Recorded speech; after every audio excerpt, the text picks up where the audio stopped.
যে এই কষ্ট আমি লাঘব করতে চেয়েছি, এই কষ্ট আবার যারা সৃষ্টি করলো তাদের বিরুদ্ধে আপনাদেরই রুখে দেওয়া হবে।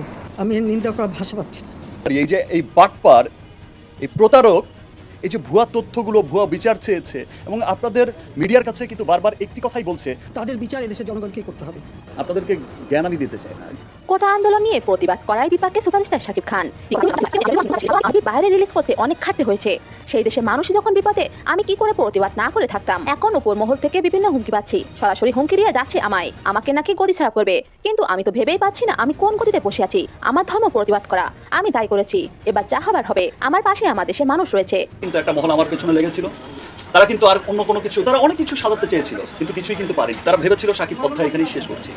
গতকাল সংবাদ মাধ্যমে প্রধানমন্ত্রী শেখ হাসিনা তারকাদের ওপর ক্ষোভ ও তীব্র নিন্দা প্রকাশ করেছেন। আমার বাবা মুক্তিযোদ্ধা, আমার নানা মুক্তিযোদ্ধা, তার মানে এই না যে আমি মুক্তিযোদ্ধা পরিবারের সন্তান।